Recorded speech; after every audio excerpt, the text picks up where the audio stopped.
Denver 7 On Demand is brought to you by Ferguson and BAC Appliance Center, the best in bath, kitchen, and lighting for your home. Good Friday morning to you. I'm Molly Hendrickson. And I'm Nicole Brady with the latest from Denver 7. Today, we could start to piece together valuable information into what happened to missing Woodland Park mother Kelsey Barrett. It's been over 2 months since she was last seen on Thanksgiving Day. This morning, an Idaho nurse accused of tampering with evidence in the case is expected to plead guilty. Denver 7's Eric Lufer has more on her alleged involvement in the case.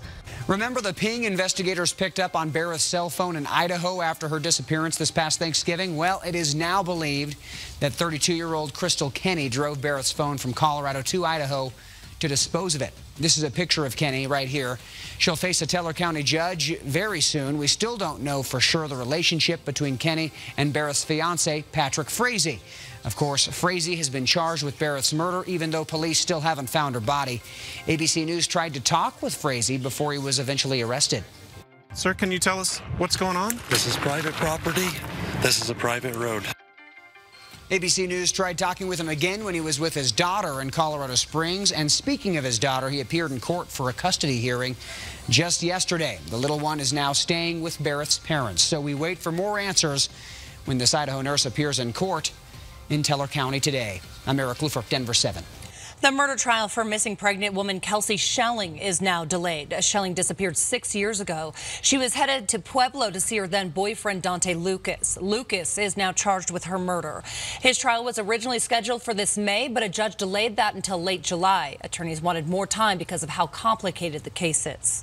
We are learning more about the 2 innocent people killed in an early morning crash Wednesday. The Douglas County Sheriff's Department says a driver leading police on a chase hit and killed 27-year-old Ryan Carter and 25-year-old Jane Davidson. Denver 7 spoke to a friend who saw both of them just hours before they were killed. Amazing, beautiful people that were so kind-hearted and loving and were there for other people got their lives taken because of somebody else's ignorance. And that girl's only 20 years old, and she's going to live her life in prison. I will go to court, and I will make sure of it. Police arrested the driver of the stolen vehicle that caused the crash. They say 20-year-old Deanna Bixby had 3 warrants out for her arrest and will face other charges for the chase and crash. Officers are still looking for a second suspect.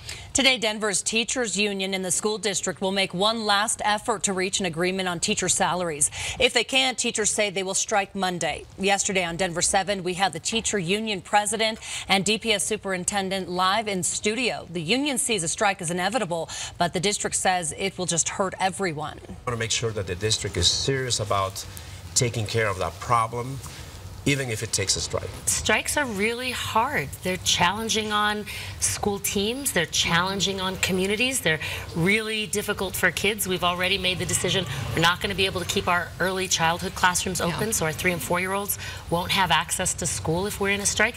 It's in everybody's interest to get a deal. Today's talks start this evening at 5. We will be inside that meeting and send a push alert right to your phone if a deal is struck.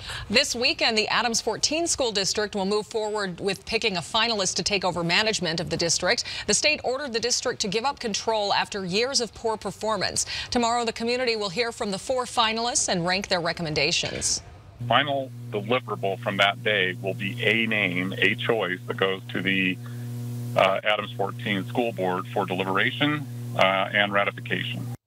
The community meeting is tomorrow from 8 to noon at the Adams City High School cafeteria. In the afternoon, a select group of community members who have been involved in the process will have in-depth interviews with the candidates and rank the finalists. Monday, the Adams 14 School Board will review the applications and interviews. And then Tuesday, the board will hold its routine meeting to finalize the district selection and send it off to the State Board of Education. In our growing Colorado, companies are constantly looking for any unused land to open up new offices. Today, a company breaks ground on the undeveloped land out south of DIA. An international company with headquarters in Denver breaks ground on a new location in Aurora as part of the new Aerotropolis south of DIA. Denver 7's Micah Smith has more on the rapidly growing area. Yeah, the company is called Karcher, and after today's groundbreaking, Karcher will begin work on a 380,000 square foot facility over 23 acres. Now, this is a $50 million investment, and Karcher says they plan to bring 350 jobs to Aurora. Karcher is already located in the Denver area, but representatives for the company say they want to increase their presence and take full advantage of Denver's skilled workforce. This new facility will be located in the Aerotropolis development, which is a community built near an airport that has commercial business space as well as housing nearby. Karcher CFO says they're excited to be moving to the Aerotropolis development and hope the location alone will attract more employees. Aerotropolis is a fantastic opportunity for us. Again, like I said, the growing skilled labor force, as well as the daily lifestyle it's going to offer our employees as they begin to build that area out, is going to be nice. To be local, and a lot of folks can live right near the facility out there. Karcher officials say the new facility will help them consolidate manufacturing, making them more economical, as well as put them closer to the airport so they can easily get to their facilities in Canada and Mexico. Reporting in Aurora, Micah Smith, Denver 7. And now we want to hear from you. What do you think about this new development just to the south of DIA? Do you think it hurts or helps our Colorado? You can send your thoughts in an email to rco@thedenverchannel.com. You can also reach out to us on Facebook or Twitter. TSA agents at DIA found an alarming number of guns in carry-ons last year. DIA ranked 4th in the country in 2018 with 126 firearms found by agents.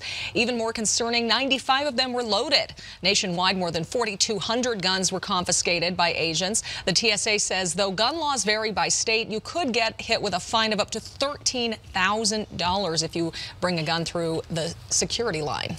Well, kids across Colorado could soon be making some extra money by selling lemonade without worrying about being busted by police. Monday, lawmakers will discuss a bill that would decriminalize lemonade stands. You'll remember last summer we told you about 3 boys who had their lemonade stand shut down in Stapleton because they didn't have proper permits. This weekend, Colorado Olympic skier Lindsey Vonn will race her final downhill before hanging up the skis for good. Vonn announced last week she would retire, saying her body is broken and beyond repair.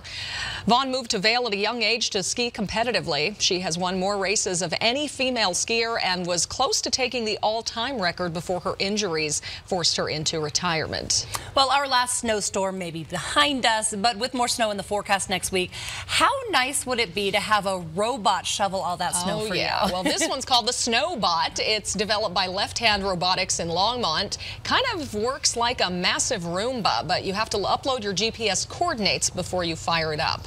We actually need snow falling and on the ground in order to get good testing. So every time it snows here is a treat. The Snowbot is only for commercial use right now. It also costs $35,000. So a little bit steep for just now. Lisa, you might just have to pay someone to do your snow shoveling for you. I've been doing it myself. Builds good muscles. The GPS part on that worries me a little bit. I'd probably take my car out. I'd put the wrong coordinates in and be done. Single digits this morning, another cold start. When you factor in a light wind, it felt a little more like 10 to 20 below early on. We've got a decent warm up in store, though. Should be in the low 20s by 10 and then close to freezing, if not a few degrees above it. So some low to mid 30s for highs today, closer to about 37 in Denver. Now fast forward to early tomorrow morning. Again, not as bad. Teens and 20s early Saturday. We're going to see by tomorrow afternoon highs in the 40s and then tracking more snow for the mountains starting Saturday night into early Sunday. Now look just north of Denver. From Denver north up into Wyoming, there is going to be a chance for some light snow late Saturday, early Sunday. So we could wake up Sunday morning with some light snow on the ground, but then skies are going to clear out and we're going to be in for plenty of sunshine for the rest of the day. It will be a little cooler though with that moving through. So 30s, upper 30s today, low to mid 40s, not quite as cold on Saturday, and then a little cooler with that chance for a little bit of snow early Sunday morning.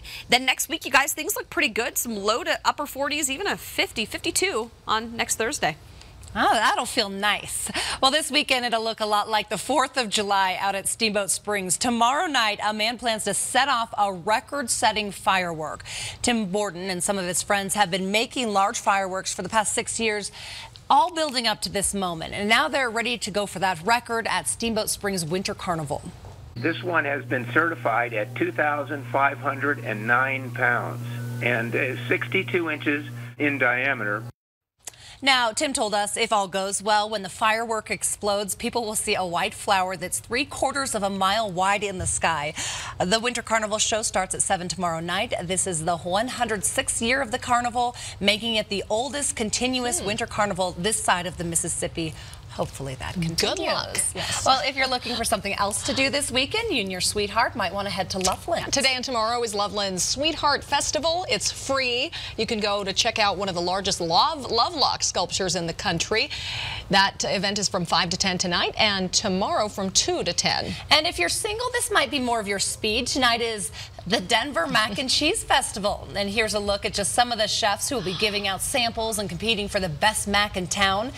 It's at number 38 in downtown Denver. Tickets start at about $59. You'll sample all different kinds of pasta and vote for your favorite. Doesn't sound good for the lactose intolerant like myself. Here's another option for singles. Sunday, there's a vegetarian speed dating event at the Venue Food and Wine Bar. If you're interested, that starts at 3. All right. Well, if you are interested in any of this, you can always head to thedenverchannel.com. Take a look at our list of 7 things to do this weekend.